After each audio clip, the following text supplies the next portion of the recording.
Welcome to the SJ Childs Show, where a little bit of knowledge can turn fear into understanding. Enjoy the show. Hi, and thank you so much for being here today on the SJ Childs Show. I have a new guest today that my first time meeting him, which is so exciting. I love the authenticity of being able to meet someone new, hear their story, share it. Like we had just mentioned, there's so much that you can gain from other people's perspectives and being able to maybe gain some lessons for your own life. So thank you so much for being here today, Clay. Well, my pleasure. Thank you for having me. Yeah, let's just start at the beginning and introduce yourself and let us know a little bit about you. Sure. Well, my name is Clay Boatright. I was born and raised in Memphis, Tennessee. It's where I went to college, University of Memphis, got undergrad and grad degrees there. And I met my wife when I had just graduated. She was still a senior at what was called Memphis State back then. Married, moved to St. Louis, moved to Texas, and along the way, my wife, earlier in our marriage, had a Hodgkin's disease, which is a form of lymph node cancer. Got through that well. Doctor suggested we wait a few years to have kids, so we did. Had a firstborn, Blair, a traditional child, apple of our eye. A few years later, we had our twins, Paige and Mia. And having twins in and of itself is a bit of a challenge. And then a couple years after they were born, we found out that they have pretty severe intellectual disabilities and autism. And that launched us on a unique path we were not planning on. We're a faith-based family, so there were a couple of, I call them God moments that happened along the way that kind of charted or changed the course of my life, charted a new path. Mm-hmm. So I got heavily involved in disability advocacy. I did a lot of advocacy work here in Texas and some at the national level. Was appointed by President Obama to a National Advisory Committee in Washington for a couple of years. Then as soon as I came back to Texas, my advocacy here, was heavily involved with that, got all the kids out of the house. My oldest went to college. The twins got them set up in a wonderful home near us. And 6 months after everybody was out of the house, my wife, Carol, was diagnosed with ovarian cancer. So went through 18 months of that, which ultimately didn't end the way we wanted it to. She passed away. And then a couple of more God faith-based moments happened, and I launched what I call Clay 2.0, which basically says that the 1.0 version, the first life was interesting, fascinating, had moments and challenges like I just described, but that the 2.0, which would be the future, was out there to be seized. So I have hopefully you can tell I have a positive, upbeat approach to life. All my friends told me that, hey, you need to write a book, so I did, and that actually came out, was released last week. Congratulations! Thank you. So it's called God's Plan, Our Circus. So for years, I referred to our family as the Boatright Circus. So God's Plan, Our Circus. And as the name implies, God has a plan for all of our lives. And it's not necessarily the one we signed up for. And it can be a little crazy at times, but that doesn't mean it's not the right plan. And that's the core of what I try to get to. I think that's really great and fascinating. And I love this topic because I have a different journey. And so it's always nice to be able to give my listeners maybe what they have in their lives and what they need in their lives, as opposed to I have a family of all autistics as well, including myself. And my husband, son, and daughter are extreme literal thinkers.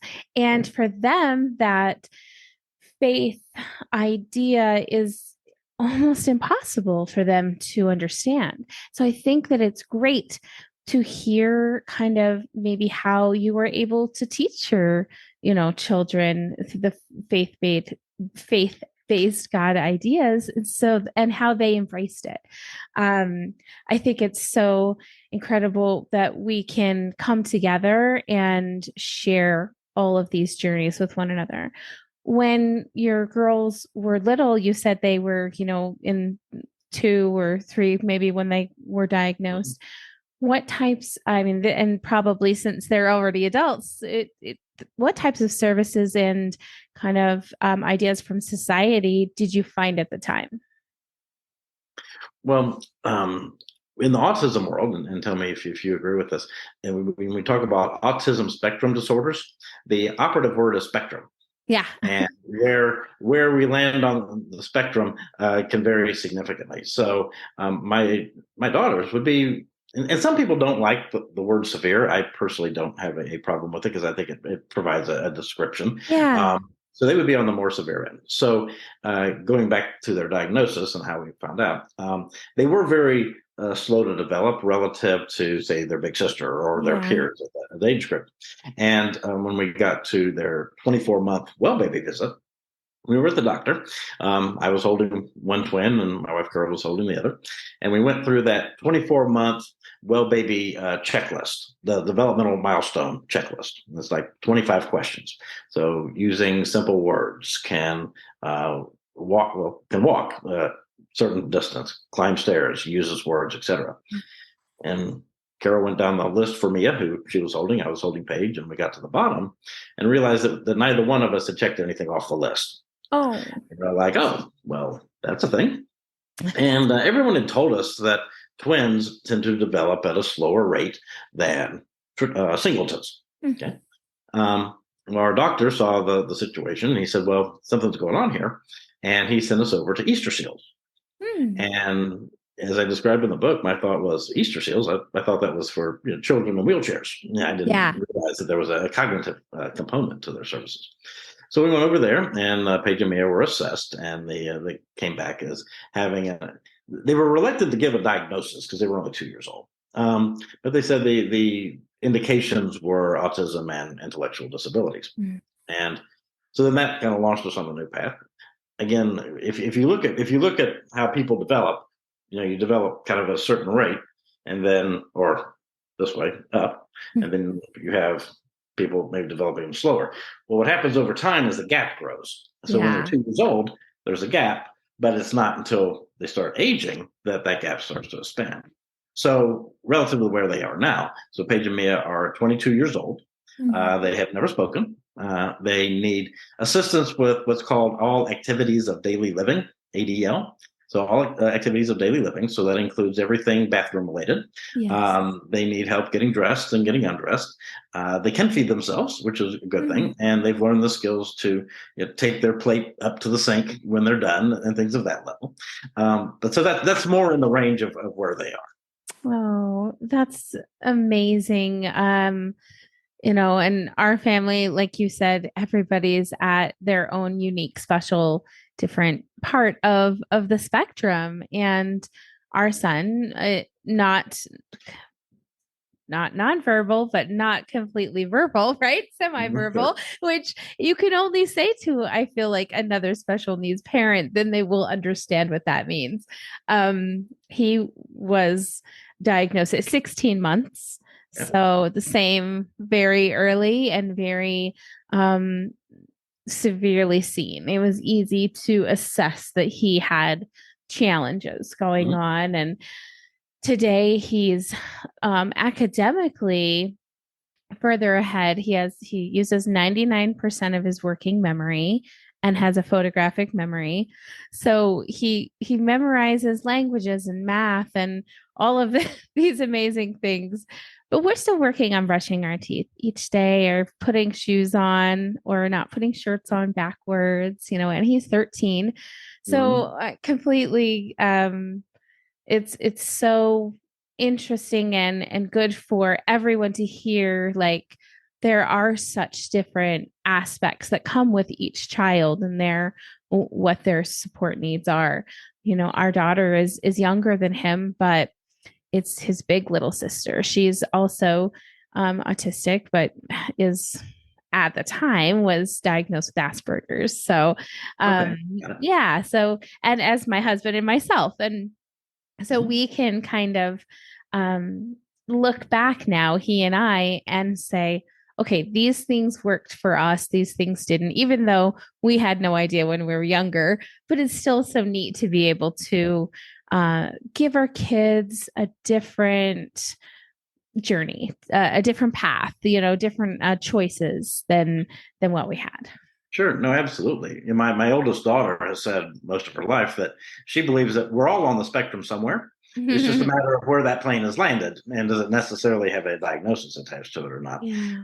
No, when I meet the parents, and through my years of working in advocacy, I got to learn the disability support system extremely well. So a lot of people would be referred to me, or I'd try to help them out in different ways. And parents would say, "Well, my child has autism." I'm like, "Okay, how does it manifest itself?"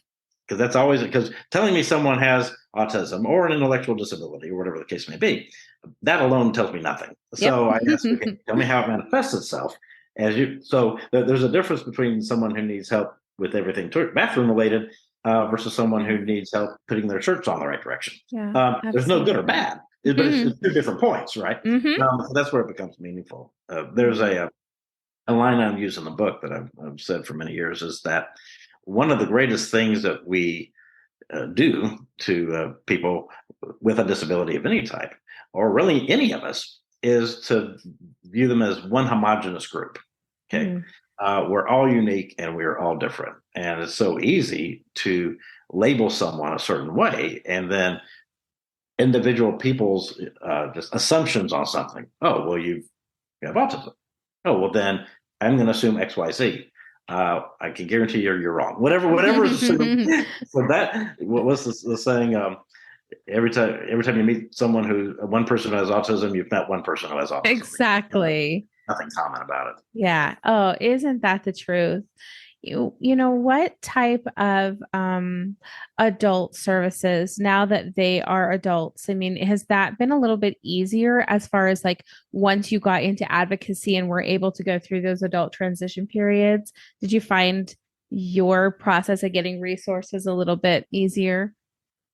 No, in fact, exactly. I think that's great to actually talk about. Right. So one of the things, and I think it may be more heightened in the autism world, obviously focus on education is huge. And there's been lots of progress in terms of services that are provided in the school environment to help people with not just autism, but other disabilities as well. And there's still a lot of room for improvement, certainly. And every parent who's sat in Texas, we call them ARD meetings, admission, review, and dismissal, but in an IDEP or IDP meeting. And they can be excruciating. And there's always rooms for improvement.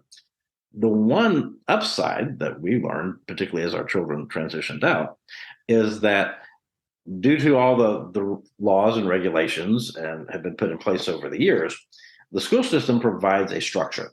And it's it's a safe environment. It's a safe structure for our kids to be involved in every day, and as well as to grow and learn and raise descendants. When you exit that system, you may have heard the phrase parents say, "What do I do when the school bus doesn't show up anymore?"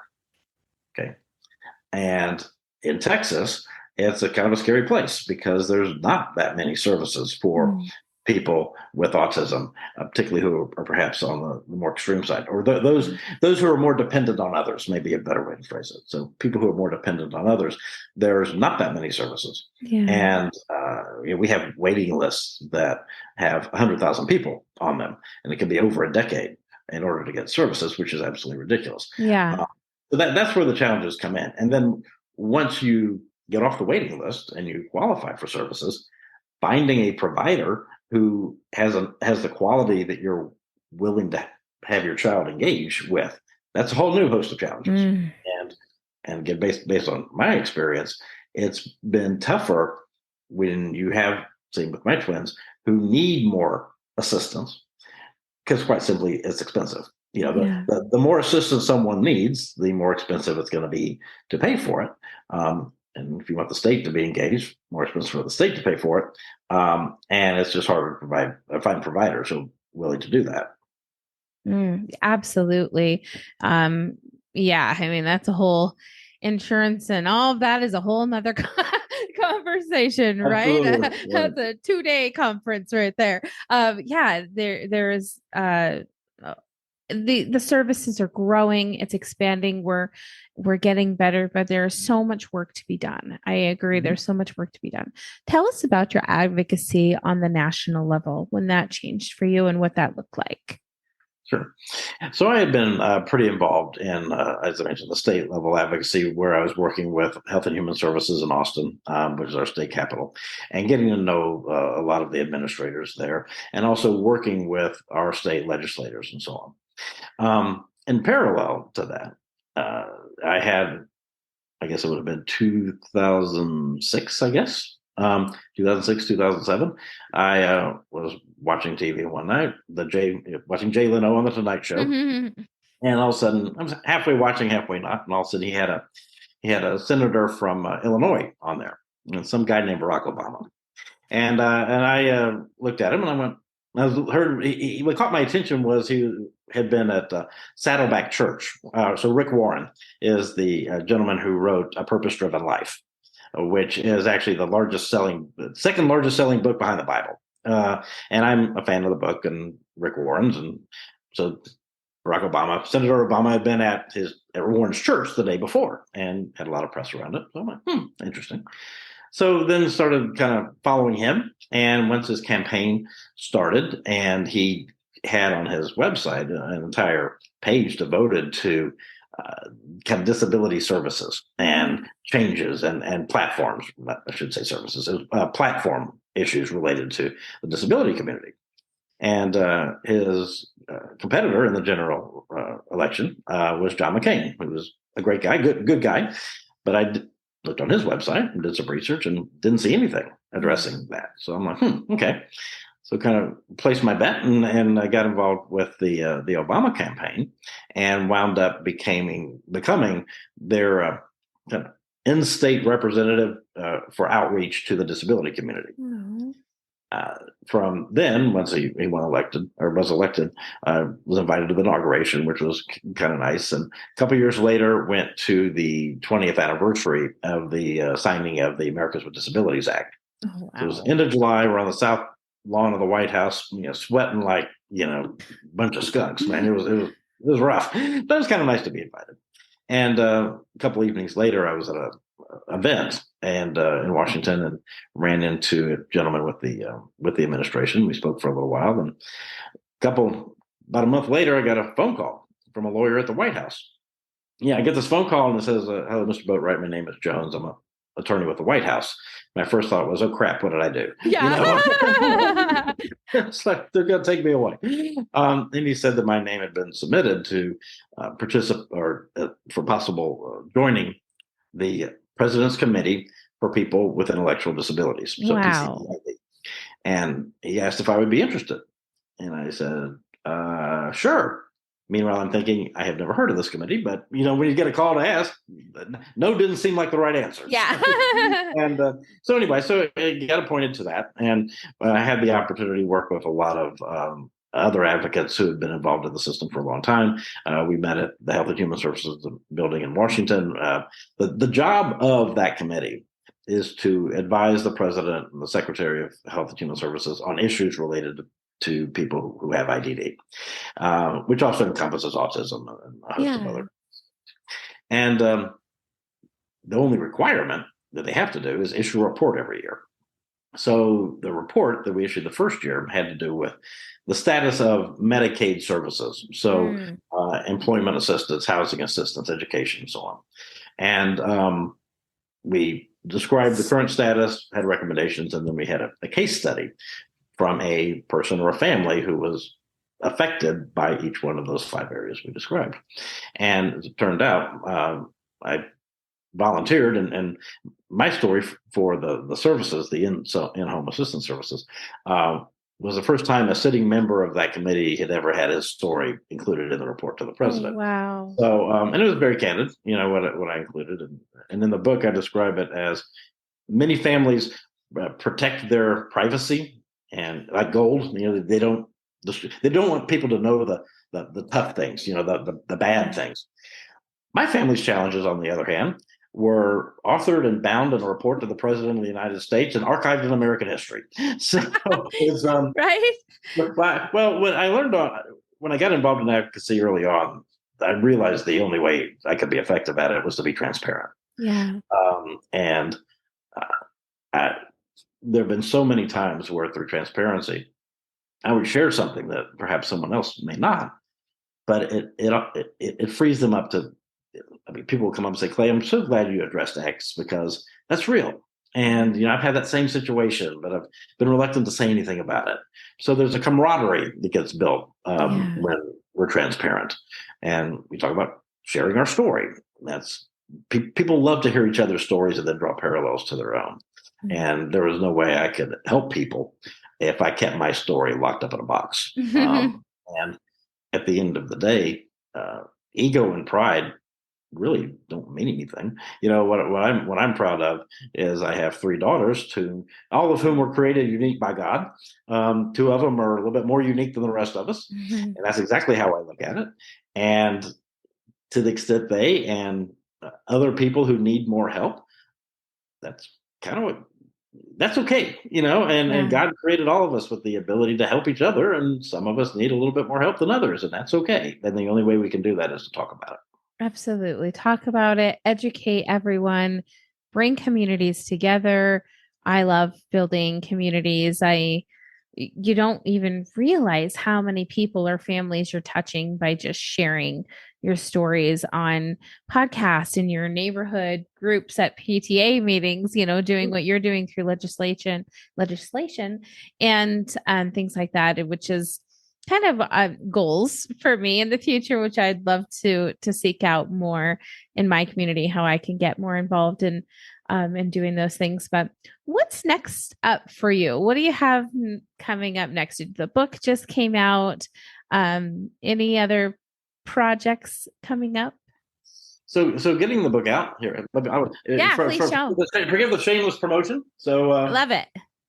God's That's Plan great. Our Circus, a family odyssey through autism, death, and reinvention, is getting that out and developing a marketing plan around it, getting the story out there. Yeah. I've already started getting seeds of ideas for the sequel. I'm not quite sure how that will transpire, but from a professional standpoint, I've used this phrase for many years, and I included it in the book. I'm blessed to know thousands of people. Okay. Um, 99% of them have absolutely no idea what I do or what I did for a living, but everybody knew what I did for free. And it was the advocacy work. And that's what we're talking about. And that's in my family, that's what the book is about. Yeah. From a professional standpoint, I call it how I paid my bills. Unlike many people, particularly most men who get their identity from what they do for a living, I've always viewed that as how I paid my bills, and nothing more, nothing less. So I was in the food industry, the grocery industry, for 35 years, Oh. and worked with different retailers on what products to carry and how do you price them and where do you put them on the shelf and really boring things like that. And then I was able to retire earlier this year, and so I now am able to put my full time into things that are much more meaningful. And having this podcast at 12 noon on a Monday, Yeah, is a right? nice thing to be able to do. Agreed. I agree. And now book signings, hopefully you're seeking out We can some start doing develop that. those. Well, Great. I'm still again. This is my first book. I worked with a publisher who is kind of a cross between a full service publisher as well as a do it yourself self published. So I'm still learning the nuances of how Amazon works. It is Yes. available. It is available on Amazon. It is available through Barnes and Noble online. But it's just learning the intricacies there have been fascinating. Isn't that the truth? Do you have a website as well? Yes, that is actually in the process of being developed. So clayboatright.com, ClayBoatright.com. Right now, that will direct you to my LinkedIn page, but the marketing company I'm working with, we hope to have a fresh author website at that address coming up in the next week or two. Great. Also, the God's Plan Our Circus.com will be fully developed in the near future as well. Oh, wonderful. And I'll make sure to have all of that information. And this will probably be about 2 months, probably, to it'll be released. I could work on it a little sooner since it's just a brand new book. I want to try to help get Well, that thank out you. for you. So yeah, but then we can get, make sure it's all up and running and get all the good info in there. It was such an honor to meet you, to be able to speak with you today. And like you said, spend time doing what we love on a Monday morning. Exactly. Well, no, I appreciate that. Thank you so much. Yeah, my pleasure. And I hope that we can stay in touch and find out, what's the when the sequel comes out, what's up and coming. I would enjoy that. Yes, let's Yeah, absolutely do thank that. you. Thank you so much. Thanks so much for your time, and we'll talk to you soon. That's great. Take care. Thank you.